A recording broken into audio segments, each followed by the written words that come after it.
modalidade de transferência. O governo não vai taxar o Pix.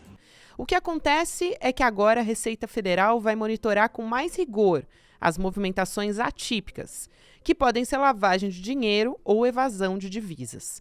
Mas isso não muda em nada na transferência feita ou a recebida via Pix. Apesar disso, a extrema-direita continua alimentando mentiras sobre o tema com o intuito de desgastar o governo. Isso porque o Pix é um tema sensível, principalmente para os micro e pequenos empresários. Atualmente, de acordo com o Banco Central, é o meio de pagamento favorito dos brasileiros e supera até a tradicional transação em dinheiro vivo.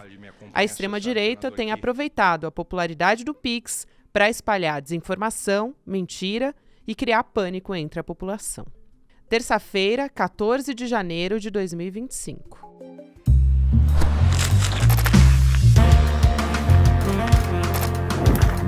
Sou Gabriela Varela, esse é o podcast Detalhes, e aqui mais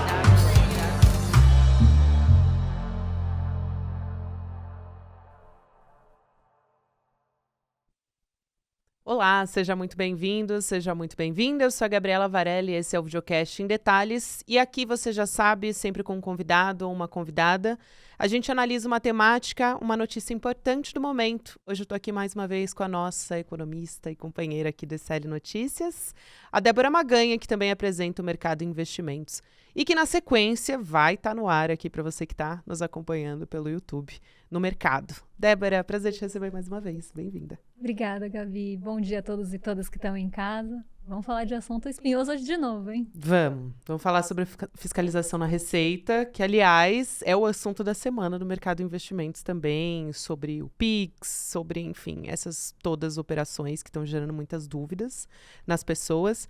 Acho que vamos começar pelo básico, né? De que história é essa, de onde surgiu principalmente essa fake news sobre a taxação do Pix, que tem gerado, assim, uma polêmica, só se fala nisso, as pessoas estão todas muito preocupadas.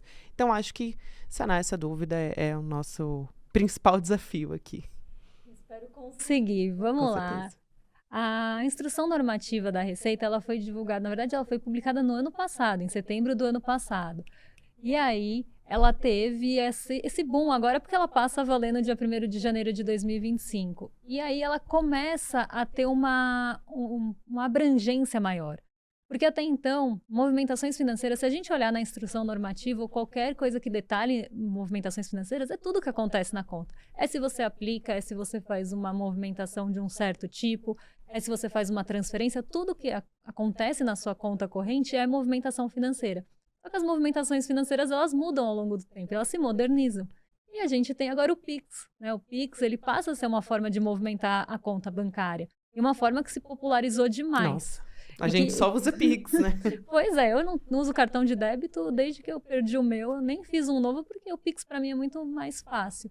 Então, muita gente hoje transaciona a conta corrente com o Pix. E isso precisava ser monitorado. Porque se você também não monitora a transação via Pix, isso abre precedente para a pessoa, por exemplo, lavar dinheiro por meio do Pix ou cometer uma evasão fiscal por meio de Pix. Então, isso precisa estar dentro da abrangência do monitoramento, como todas as outras movimentações financeiras que já acontecem na conta e já são monitoradas. Esse é um ponto que a gente não pode esquecer. Então, o Pix, ele entra nessa lista, nesse rol de coisas que a Receita vai monitorar na conta, e também as instituições de pagamento, as famosas PEIs, né? Então, a gente tem hoje PagPay, aí a torta e a direita, que são muito, às vezes são carteiras fáceis de você abrir uma chave Pix também, por exemplo, e de você ter a movimentação ali. Elas não tinham a obrigatoriedade que outros bancos tinham já de informar a Receita. Então, elas também entram nessa abrangência, tanto o Pix como essas novas fintechs ou novas instituições de pagamento, que precisam ter a mesma obrigatoriedade que um grande banco tem, de informar para a Receita as movimentações que acontecem naquela conta. Então, o que muda, de fato, é essa obrigatoriedade e essa abrangência maior. Só que como envolve o Pix, e o Pix é muito popular, todo mundo, como a gente estava falando aqui, faz Pix hoje, esse medo que se instaurou nas pessoas veio justamente porque souberam explorar isso por meio de fake news. Então, vamos pegar o Pix, que é muito popular, e vamos falar que vai taxar o Pix. Isso que é curioso, né, Débora? Porque, como você falou, foi uma decisão, né, que foi anunciada lá em setembro. Mas por que em específico nessa semana? É porque agora entra em vigor? Como é que utilizaram politicamente essa história para distorcer o que, na verdade, estava em jogo ali, né? Acho que essa questão é importante. Ela entra em vigor no dia 1º de janeiro de 2025. Então, ela entra em vigor agora nesse ano, por mais que seja uma instrução já atualizada no ano passado. E isso começou a ser usado para espalhar desinformação mesmo. Então, vamos falar que ó, a Receita está monitorando o Pix. E por que ela está monitorando o Pix? Aí começam a jogar esse tipo de pulga atrás da orelha das pessoas. Ah, por que está olhando para o seu Pix? Ah, querem taxar seu Pix. Ah, agora vai ter cobrança de imposto de renda no Pix. Sendo que movimentação financeira nem pode ter cobrança de imposto, né? É vedado, não tem cobrança em cima de movimentação financeira. Só que muita gente não sabe de nada disso. Então, quando se joga uma fake news, uma mentira em cima de um fato muito popular, eu acho que isso gera medo nas pessoas. E elas começam a pensar, poxa, eu transaciono minha conta com o Pix. E, sei lá, recebo o Pix de outras pessoas, usam o meu cartão de crédito e me pagam com o Pix. E as pessoas começam a ficar com medo desse cruzamento de dados ser uma forma de pegá-la ali para imposto de renda. Porque a gente pega um assunto popular, né? Um Pix é muito popular. E você pega um assunto que as pessoas não gostam e têm muito medo, que é o imposto de renda, e junta os dois, é a fórmula perfeita para você disseminar e viralizar muito uma fake news, que depois, para a gente desmentir, vai ser muito mais difícil. Para explicar como funciona, é muito mais difícil do que jogar uma fake news que envolve dois assuntos tão polêmicos e tão populares ao mesmo tempo. Eu acho que esse foi o combustível, né? Souberam utilizar uma coisa que já estava até publicada, que não é desse ano, mas que entra assim em vigor, e colocaram ali um combustível, uma lenha na fogueira numa fake news que teria muita chance de pegar e se espalhar muito rápido. Eu acho que esse foi o grande problema. Pega um assunto impopular e um assunto muito popular junto, e os dois misturados ali numa fake news, viraliza. Hoje eu só ouço falar nisso. Se eu ando na rua, eu ouço as pessoas falando sobre cobrança do Pix, que não vou mais poder receber mais de 5 mil reais na minha conta, como não é nada disso. E eu espero conseguir explicar para as pessoas como era, o que mudou, e para tranquilizar também, né? É muito Muita gente tá com difícil, medo. né, Débora? Acho que você fez um diagnóstico muito bom e é muito difícil, depois que essa fake news já se espalhou, você fazer um trabalho contrário de explicar, calma, gente, não é bem assim. Na verdade, acontece dessa forma. Eu acho que até a gente pode ter um papel aqui de explicar um pouco que essa movimentação financeira atípica já não existe há muito tempo. Então, como é que era, como é que vai ficar, na verdade, na prática muda pouca coisa, porque parece que há um pouco também de as pessoas não entenderem justamente porque elas acham que não tem que declarar, porque a renda delas é abaixo do necessário para uma declaração, ou elas não têm informação sobre isso, justamente porque a gente tem muitos brasileiros na informalidade hoje e recebem de diversas formas, de Pix, ou não emite nota fiscal, né, no caso dos MEIs. Tem gente que recebe diretamente ali o Pix, né, por um trabalho pontual que faz, e é isso. E acaba não declarando. Então, tudo isso acho que entra nessas preocupações e de como as pessoas, na verdade, não sabem, na verdade, não entendem o que está em jogo ali na declaração de imposto de renda também, né? Exatamente. Eu acho que o primeiro que a gente tem que explicar é que as pessoas sempre foram monitoradas. Se ela tem uma conta bancária, essa conta bancária ela sempre esteve sujeita a monitoramento e envio de informações para a Receita Federal, mesmo antes dessa instrução de setembro. A grande diferença é, como eu falei, a abrangência, que agora as instituições de pagamento entram, as operadoras de cartão de crédito também entram, e o Pix também entrou por ser uma novidade. Então, atualizaram uma instrução que já existia. Antigamente, esse envio de informações para a Receita Federal, inclusive, era mensal. E tinha uma outra forma de olhar. Se você recebia alguma movimentação acima de R$ 2.000 na pessoa física, isso numa única tacada, vamos pensar assim, você já era o alerta já ia lá para a Receita e isso já era informado no mesmo mês. O que muda agora é que é por volume global.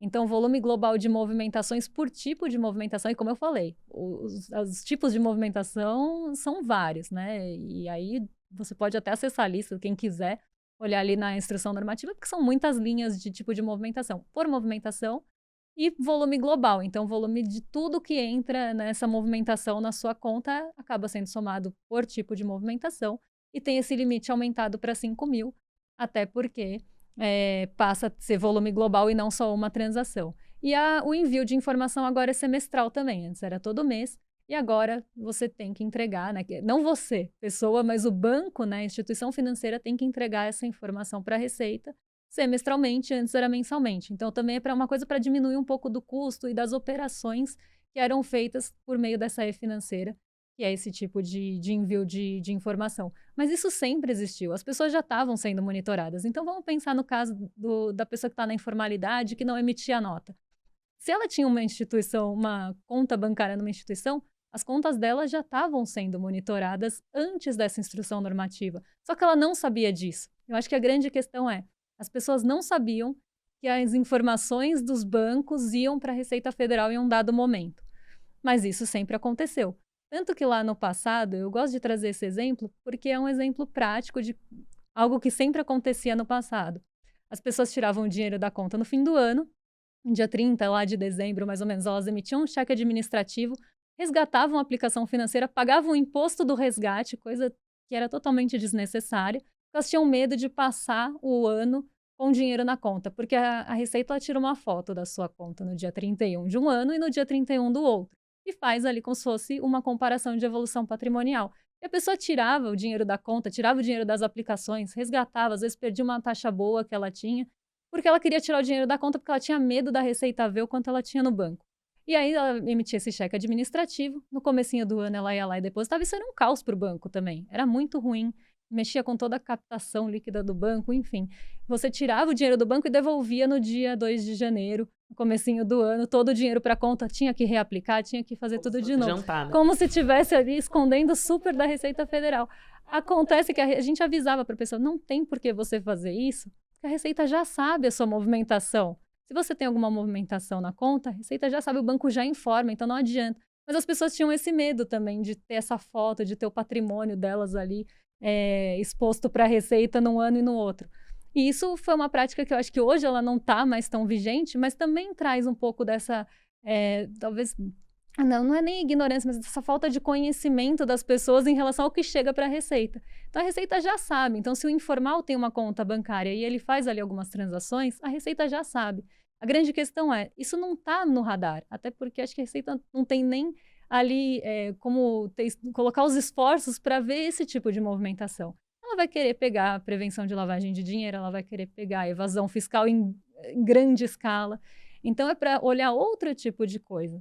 Mas as pessoas estão com medo porque elas têm ali a sua informalidade, ela tem ali seu recebimento e às vezes ela nem sabe que ela pode estar até na isenção, ela não tem nem por que ela está preocupada, porque na verdade não é isso. Ela sempre teve esse olhar para, né, sempre teve esse monitoramento. Mas acho que a partir do momento que ela sabe que ela está sendo monitorada, ela começa a ter esse medo. E isso foi uma coisa que ficou muito explícita agora, justamente por conta das fake news. Não que ela ser monitorada é uma fake news. Não, ela sempre foi.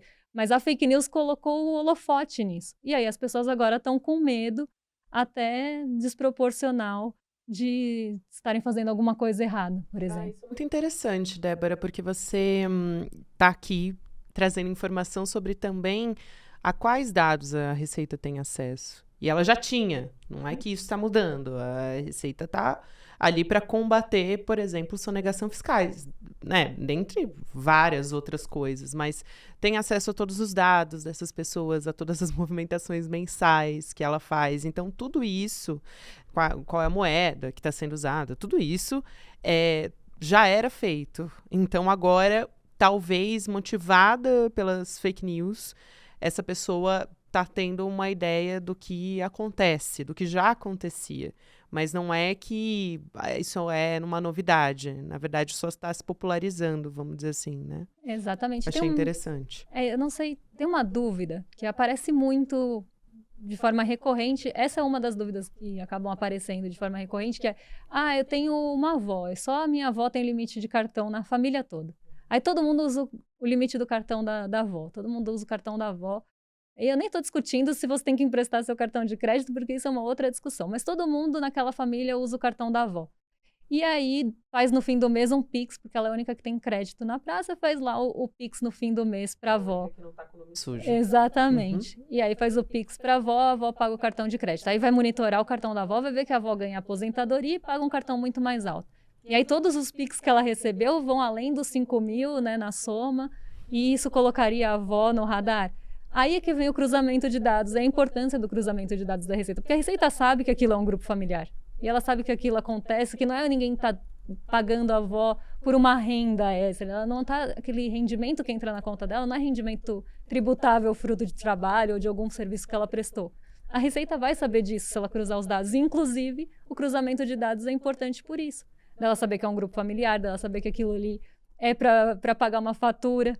Então, no fim das contas, isso também acaba protegendo, de certa forma, o cruzamento de dados acaba protegendo e evitando uma situação dessa avó ter que se explicar na Receita. Nem vai chegar ao ponto dela se explicar, porque o cruzamento de dados já vai mostrar que aquilo é uma movimentação da família dela. Então, também, né, não saber, exatamente, acho que é não ter o conhecimento do que a Receita sabe sobre você, sobre o seu grupo familiar, sobre os dados, sobre todo esse cruzamento que é feito pela Receita desde sempre, né? Desde que tem sistema na Receita, esses cruzamentos já são feitos e eles conhecem também as formas ali que o brasileiro interage com as suas contas e finanças.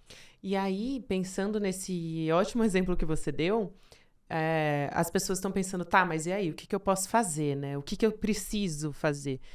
Basicamente, o contribuinte tem que cumprir o papel dele. Então, se ele está dentro da isenção, ele não vai precisar fazer essa declaração, mas se ele precisa, aí a gente não vai discutir aqui, enfim, se é justo ou não é justo. É claro, isso é uma discussão que a gente faz direto aqui no ICL, que os ricos não pagam tanto de impostos que deveriam pagar e os mais pobres, sim. Enfim, proporcionalmente, essa é uma discussão que a gente já faz. Mas as instituições bancárias já fazem, né, esse repasse de informações. É isso que a gente está conversando aqui, né? Então, não há nada de diferente do que esse contribuinte já faz que ele deveria fazer agora, não é isso? Exatamente. Ele não é, e tem muita gente preocupada. Eu vou ter que entregar semestralmente uma declaração das minhas movimentações. Não, isso é uma coisa do banco com a Receita Federal, de um sistema que só o banco tem acesso e que ele que vai preencher ali. Assim, as pessoas também estão com medo de quebra de sigilo, né? E para que eu faço o Pix? O que eu gasto no meu cartão? Isso também tem que ficar bem claro para as pessoas, que não é no que ela gasta ou para quem que ela está fazendo, é volume global. Então, o que vai chegar para a Receita essa pessoa está movimentando 50 mil reais na conta dela. Tá, quanto é a renda dessa pessoa? Isso é condizente com o patrimônio? O patrimônio que ela tem é condizente com essa movimentação financeira que ela faz? O patrimônio que ela evoluiu ali em um ano é condizente com a renda dela? Será que esse dinheiro é oriundo de uma lavagem de dinheiro? Será que essa conta está sendo usada como conta de laranja? E assim, o banco sabe também quando aquela conta está no radar, né, se tem alguma possibilidade de prevenção de lavagem. A primeira pessoa que vai atuar nisso é o banco.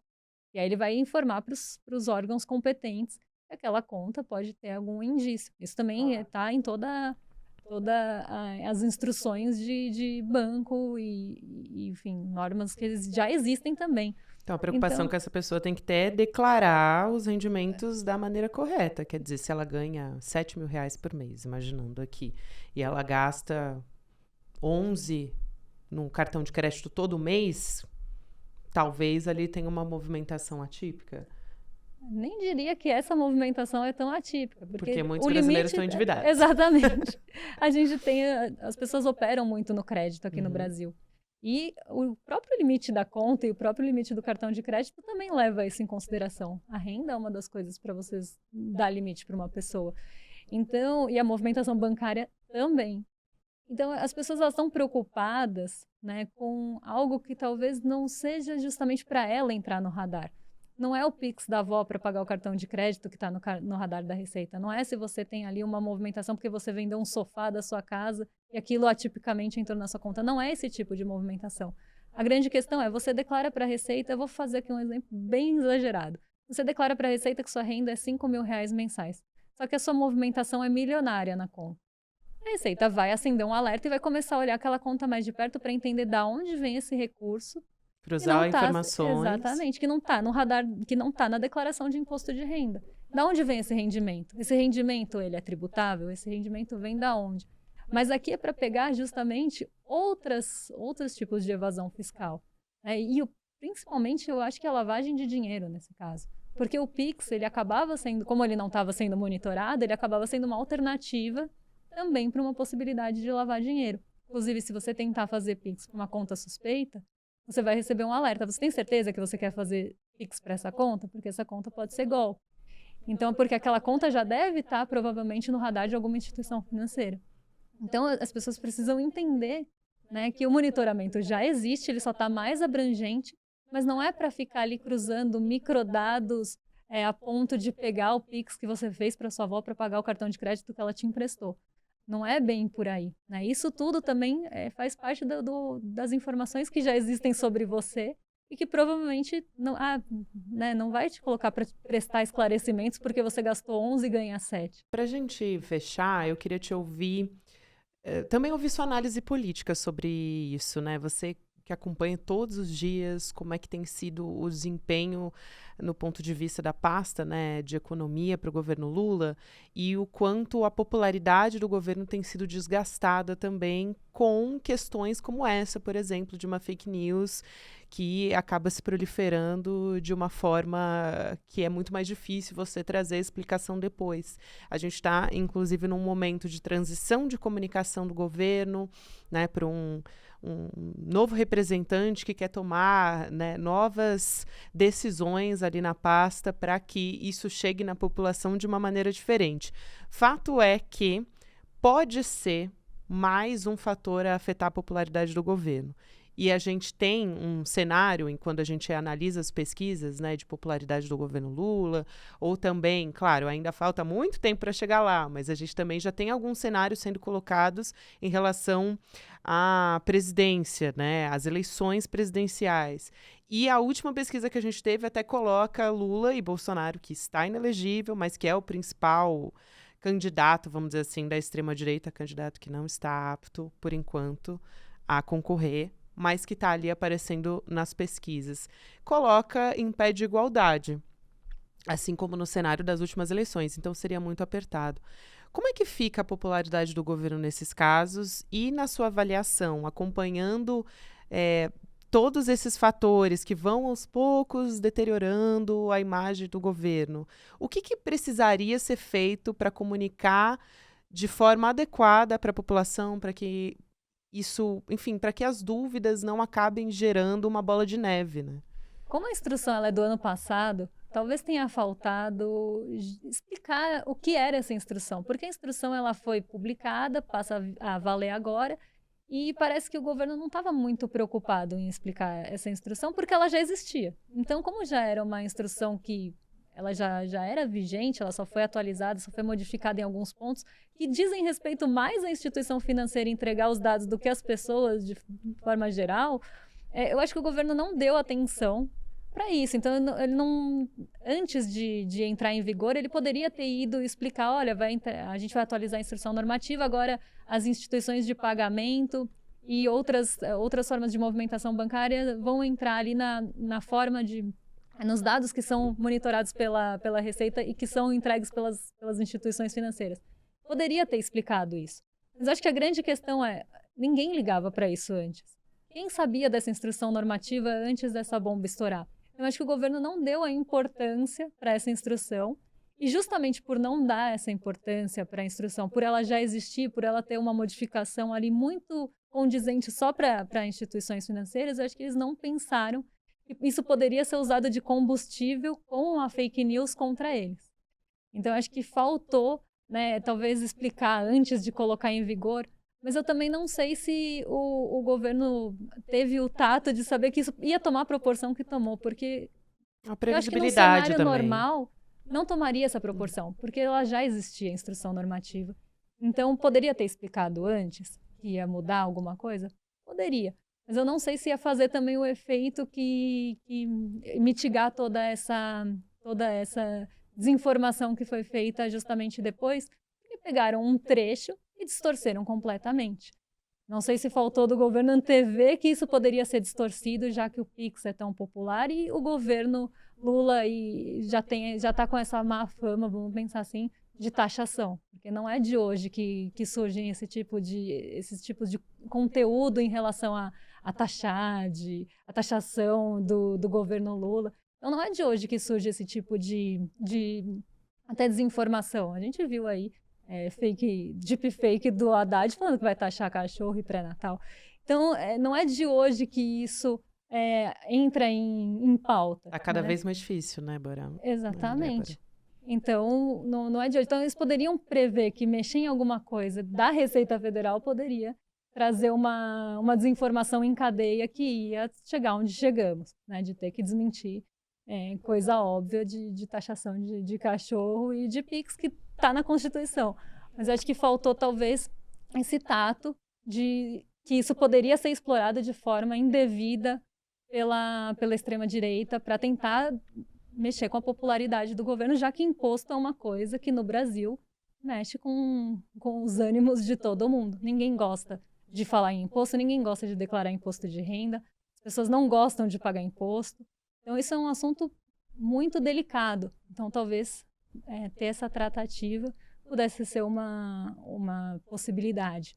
Mas eu não sei se teria o efeito necessário para realmente mitigar completamente essa desinformação que veio logo depois. E agora isso está sendo feito, né? Isso está sendo estudado e está se tentando colocar um pouco de panos quentes, né? Mas agora já rolou a fake news, né? Esse que é o problema. É isso, já está disseminada. Débora, muito obrigada por hoje. Acho que ajudou muito a entender, principalmente, as principais preocupações das pessoas. E acho que você traz essa serenidade aqui para nossa conversa. Obrigada demais. Eu que agradeço. Até a próxima. Convidar todo mundo para assistir Mercado Investimentos agora. Depois tem Mercado Investimentos. Agora. Espero estar aqui em breve com vocês de novo. Obrigada. Sempre um prazer te receber. Até mais. Obrigada. A gente tem novidades aqui no SL Notícias, de programas de jornalismo, de curso que vem por aí. Eu vou te contar que a gente vai ter a estreia do nosso primeiro reality show, o nosso primeiro programa de entretenimento e também o nosso primeiro podcast investigativo. Várias novidades para a nossa comunidade e para os nossos assinantes. Mais importante ainda, que é a nossa comunidade online CL, que é uma rede social para os nossos assinantes. Então, a gente vai poder trocar ideia por lá. Vocês também vão poder ter uma troca muito mais aprofundada a respeito de tudo que a gente discute aqui todos os dias no SL Notícias. Então, é um espaço livre de ódio, desinformação, para a gente poder compartilhar as nossas ideias, né? A gente faz parte da mesma comunidade que tem a mesma luta. Então, se tornando um membro solidário, você também pode garantir, além de tudo isso que eu já te contei, alguns presentes, que são O Pobre de Direita, de Gessé Souza, o livro do Gessé, que ele lançou no final do ano passado, 2024, O Paradoxo da Escolha, livro do Barry Schwartz, também o livro do Eduardo Moreira, A Intenção Primeira, uma pulseira da comunidade CL e a caneca Só o Conhecimento Liberta, além do certificado digital de membro solidário. Então, acessando indetalhesicl.com.br, você ganha todos esses presentes que está na sua tela, nesse momento, para você que me acompanha em vídeo. Em áudio, eu acho que vale a pena você dar uma olhada em quais são esses presentes e também para você poder ter acesso a todas essas novidades. Lembrando que a gente tem conteúdo exclusivo na nossa plataforma, mas o programa também de entretenimento vai ser aberto para todo mundo. O nosso podcast investigativo também é uma novidade. Tem muita coisa que a gente deixa acessível para todo mundo, mas você que é da nossa comunidade tem acesso a ainda mais conteúdos exclusivos do ICL. Então fica o convite para você fazer parte da nossa comunidade.